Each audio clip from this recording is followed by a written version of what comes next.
Hello tout le monde, on se retrouve tout de suite après pour moi puisque je tourne le même jour. Peut-être un autre jour pour vous en fonction de où, enfin de où bien sûr sur YouTube, mais de quand je vais poster ces vidéos et à quel intervalle. Bref, aujourd'hui on se retrouve pour un petit update lecture de mes dernières lectures, évidemment que j'ai faites du coup ces 2 derniers mois, enfin ces dernières semaines. J'ai pas vraiment eu le temps de vous en parler, mais en tout cas j'ai eu de bonnes lectures plutôt.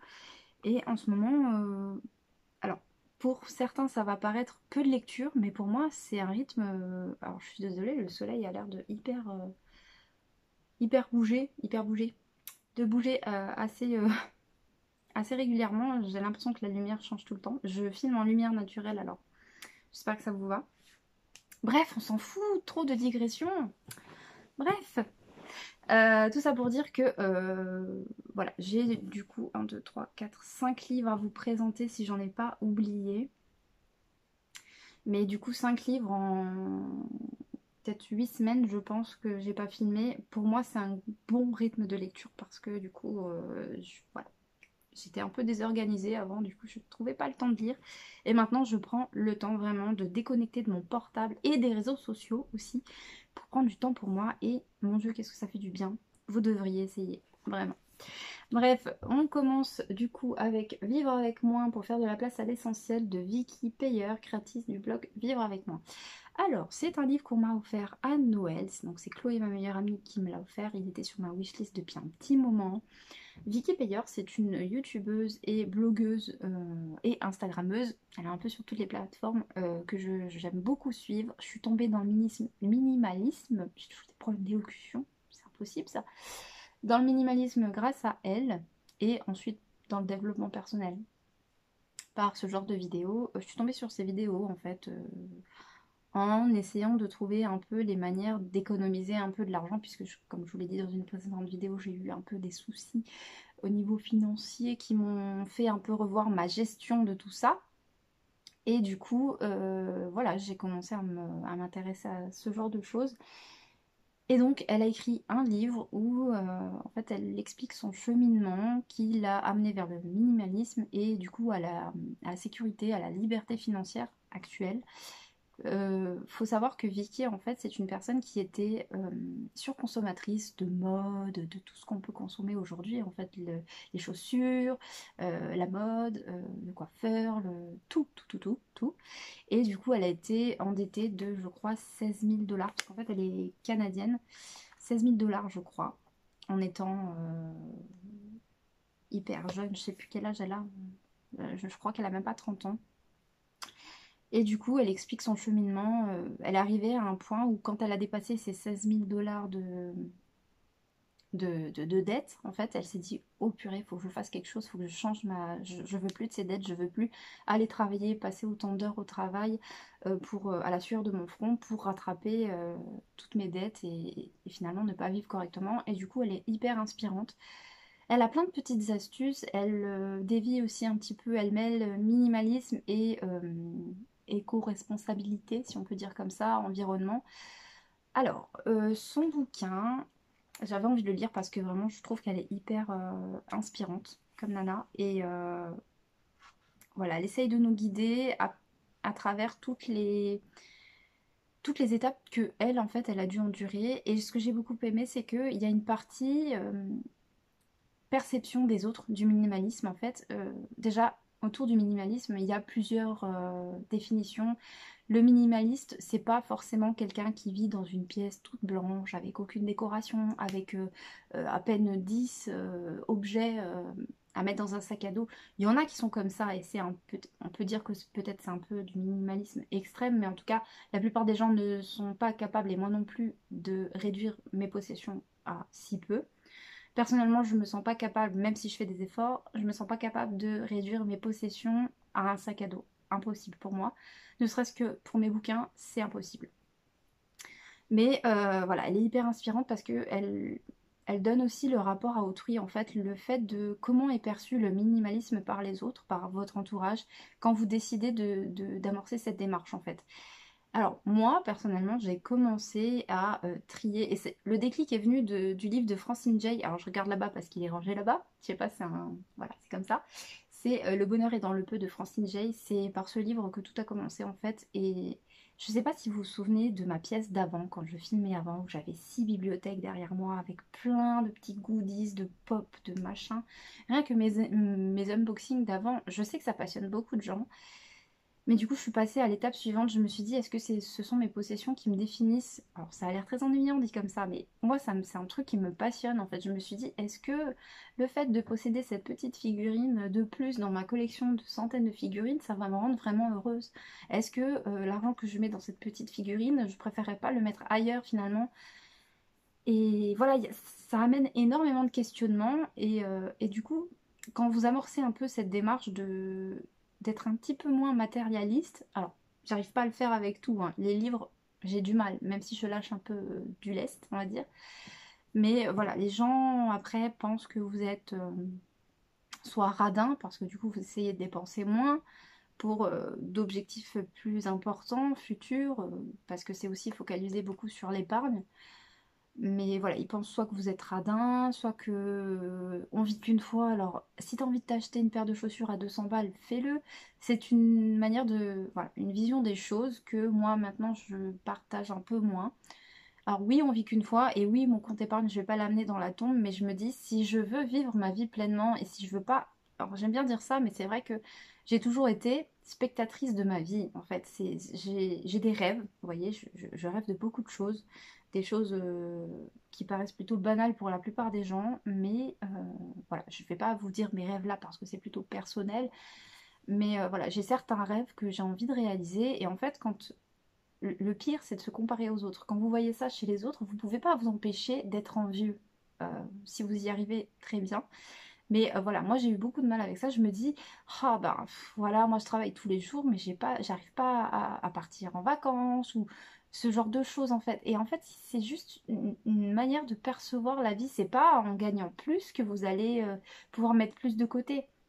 Je pense qu'il faut plutôt changer votre rapport à l'argent et à votre manière de consommer et à voir comment vous utilisez vos ressources en fait. Je pense que même les gens les plus... Il y a des millionnaires ou des milliardaires qui sont plus bas que terre parce qu'ils gèrent mal leur argent. Donc je pense que c'est pas nécessairement uniquement la faute de notre petit SMIC français. Soyons déjà contents parce qu'il y a des gens qui ont beaucoup moins que ça. Mais bon, voilà. Pour réaliser nos rêves, je pense qu'il faut surtout se focaliser sur comment nous, on gère notre situation. Et donc, voilà, elle apporte énormément d'interrogations là-dessus. Il y a des choses avec lesquelles je suis un petit peu moins d'accord parce que... alors après, voilà, chacun sa vision du minimalisme, mais pour moi, il y a un moment donné, alors c'est assez lointain cette lecture, alors je peux dire des bêtises, mais il y a un moment donné où elle dit il faut essayer de voyager léger pour partir en vacances, il faut essayer de voyager léger. Elle parle d'un exemple de coupe-ongle. Vous avez déjà un coupe-ongle à la maison, il n'y a pas besoin de le prendre avec, achetez-le sur place. Personnellement, je trouve que c'est ni écologique, ni minimaliste, pardon, parce qu'un coupe-ongle, ça prend pas de place, c'est pas lourd. Et alors, c'est l'exemple spécifique, mais ça peut se prêter à n'importe quel objet. Mais je vais dire, pourquoi tu vas acheter une chose en double euh, alors que tu l'as chez toi? Pourquoi tu vas dépenser ne serait-ce que 1 euro de plus? Bah, 1 euro, c'est 1 euro, d'accord, mais pourquoi tu vas le dépenser si tu l'as déjà chez toi? Et surtout, qu'est-ce que tu vas en faire une fois que tu rentres de vacances et que tu te retrouveras avec 2 coupes-ongles? Voilà, moi j'ai fait beaucoup de tri chez moi, alors je suis encore en train de trier, mais avec le livre de Francine Jay par exemple, je me suis rendu compte que j'avais énormément de choses en double, en triple des fois, parce que soit j'ai racheté parce que je les retrouvais pas, soit j'ai racheté parce que justement, euh, voilà, j'en avais un besoin et c'était pas accessible de suite, j'ai eu un message. Euh, voilà. Pour moi, enfin, moi, personnellement, c'est pas ma perception. C'est peut-être la sienne, mais voilà. Il y a des petites choses comme ça que, voilà, moi, j'ai pas adhéré à ces choses-là, mais franchement, c'était vraiment un bon bouquin, hyper inspirant. Et pour démarrer dans la démarche, je trouve que c'est, voilà, c'est plutôt pas mal. Bref, je suis désolée, 9 minutes sur un seul livre. Vraiment désolée. Ensuite, je pense que je vais perdre des abonnés vraiment parce que le développement personnel, ça va pas du tout intéresser les gens. c'est pas grave, ça fait aussi partie des choses de la vie, il faut accepter les critiques et le fait qu'on ne peut pas plaire à tout le monde. Je travaille là-dessus, c'est pas facile. Alors, j'ai lu What Light de Jay Asher, donc c'est par l'auteur de 13 raisons, chez Michel Lafon. Je vous en avais parlé il y a longtemps quand même, j'étais en train de le lire, j'adore cette couverture. Il m'avait été offert il y a plusieurs années de ça par Chloé, ma meilleure amie, et en fait il est resté dans ma palle pendant X années avant que je le sorte, je sais pas pourquoi. Je saurais pas vous dire. Il a une couverture toute veloutée, toute douce, un peu comme les... J'allais citer des livres que je vous ai montrés dans une autre vidéo qui ne font pas partie de cette vidéo. Tout va bien, on dit. Bref, les éditions Pygmalion, enfin les deux livres de Pygmalion que je vous aurais montré dans une précédente vidéo. Et ouais, une couverture toute veloutée, hyper agréable. Alors, de quoi ça parle? Bah, c'est une petite romance sans prise de tête. On suit, alors est-ce que je vais me souvenir des prénoms? On suit Sierra qui est dans une famille qui possède comment dire, un parc à sapins.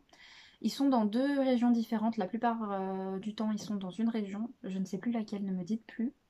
Ne me demandez pas, je ne sais pas. Et je crois qu'après, ils partent en Californie pour toute la saison de Noël, en fait. Enfin, toute la saison de l'Avent, la période, en fait, où les gens achètent leur sapin de Noël. Et donc voilà, ils ont un parc à sapins. Elle ne sait pas si c'est la dernière année qu'elle y va parce que voilà, l'entreprise familiale subit un peu des hauts et des bas. Et voilà, l'avenir est un peu incertain et voilà, voilà, va se dérouler une petite romance avec quelqu'un. Je vais pas vous le dire parce que sinon ça va vous spoiler un petit peu. Ben, j'ai trouvé ça hyper cocooning comme lecture. Même si je l'ai lu alors qu'il faisait déjà chaud, hein, je l'ai lu, je pense, courant avril, mars-avril, je sais plus exactement.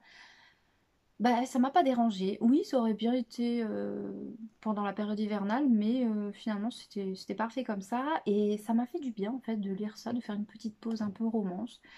C'est mignon, ça pose question sur le regard des autres, sur le jugement hâtif, sur plein de choses, sur la culpabilité aussi, la reconstruction.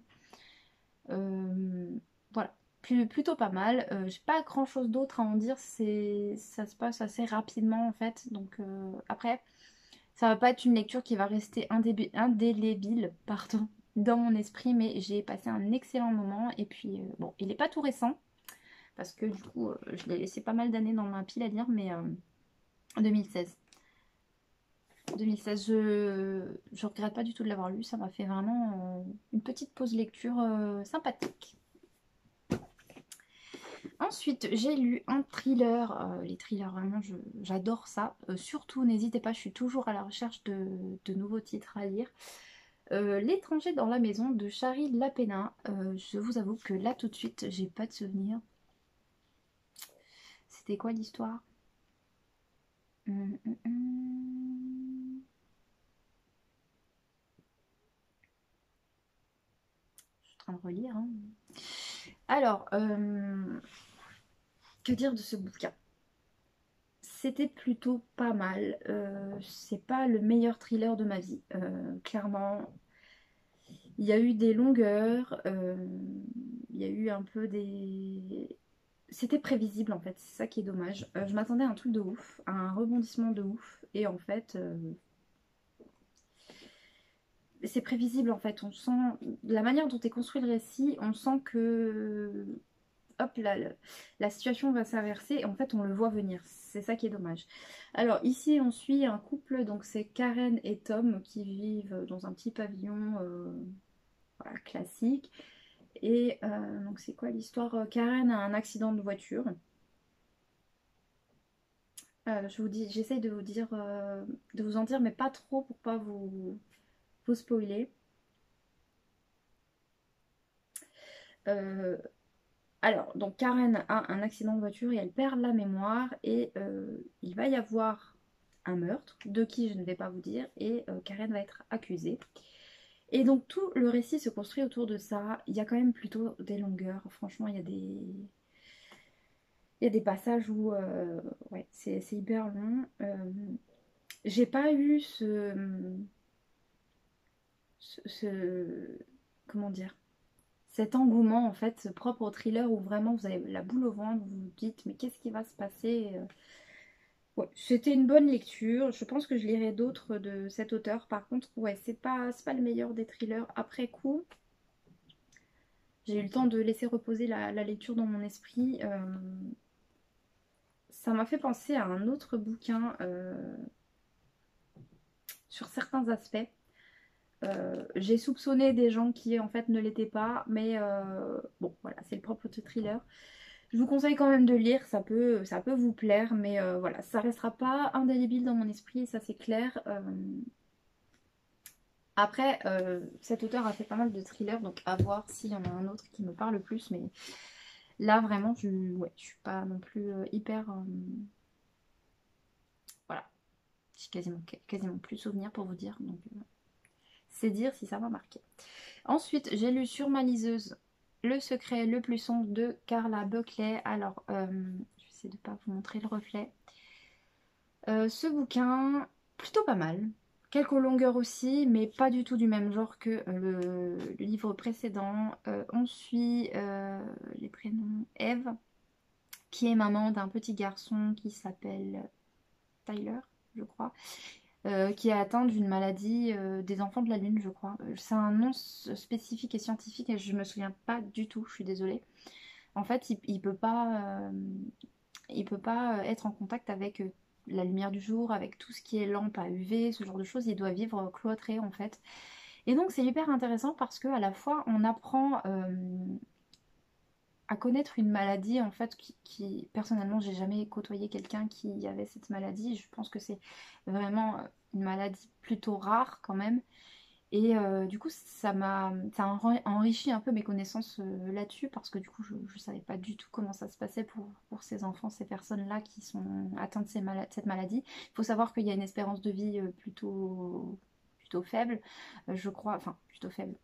Voilà, c'est au-delà de 20 ans, vous êtes content déjà d'arriver à 20 ans, quoi. Donc c'était hyper intéressant pour ce côté-là. Et donc du coup, Eve, je sais pas comment vous dire, là je peux pas lire la quatrième de couverture sans savoir ce qui va vous spoiler ou pas. Mais en gros, il va se passer, on va retrouver Amy, qui est la fille de la voisine morte, enfin, comment dire. On sait dès le départ qu'elle est morte, mais les personnages autour ne le savent pas. Donc en fait, vous le dire n'est pas un spoil parce qu'en fait, ça se passe dès le début. Et c'est autour de ça que vont cogiter un peu tous les personnages. Sauf que nous, lecteurs, on sait déjà en fait qui l'a tué. On sait déjà qui l'a tué. Donc en fait, l'angoisse et l'intrigue portent sur le fait de se dire comment la personne qui est entre guillemets responsable de la mort d'Amy va faire pour se sortir de là. Parce que nous on le sait en fait. Donc c'est hyper, c'est sympa de voir un peu cette inversion parce que du coup la plupart des thrillers ou des policiers c'est qui a tué je ne sais pas qui. Et du coup là c'était plutôt intéressant d'être dans la tête de celui qui a tué et voir le mécanisme un peu de défense ou de culpabilité qu'il peut y avoir. Donc hyper intéressant pour le côté psychologique. Voilà, quelques longueurs, mais c'était plutôt une bonne lecture. Et la fin est un petit peu décevante. Je m'attendais à un cliffhanger pardon, de malade. Et en fait, on s'y attend un petit peu. Donc bon, en demi-teinte, mais plutôt sympathique et je vous le conseille quand même. Voilà pour ça. Et le dernier bouquin que je vous ai présenté déjà un peu dans la vidéo précédente, c'est Money Therapy, la méthode pour changer sa relation à l'argent et se simplifier la vie de Christina Benito. Je vais pas plus m'attarder parce que je sais que ça n'intéresse pas tout le monde, mais c'est plutôt orienté psychologie et pratique pour comprendre un peu le rapport qu'on a avec l'argent, mais pas que. Et je trouve ça hyper intéressant. Je m'éclate dans cette lecture, on en apprend beaucoup de choses, autant sur l'argent que sur les autres, que sur nous-mêmes. Et voilà, j'aime beaucoup. Donc je l'ai bientôt fini. Il ne me reste que ça. Je pense que dès que j'ai fini cette vidéo, je vais me replonger dedans et prendre des notes. Mais en tout cas, je vous le conseille si c'est les finances personnelles et voilà, le rapport un peu que vous avez avec vous-même, avec vos rêves, avec les autres, vous intéresse, je vous le conseille, ne serait-ce que voilà, pour se renseigner, s'instruire. Je le trouve hyper intéressant. Donc je vous le conseille. Voilà, c'était tout pour mes lectures terminées en cours. Je vous retrouve peut-être bientôt pour une nouvelle vidéo, je l'espère. Et du coup, à la prochaine!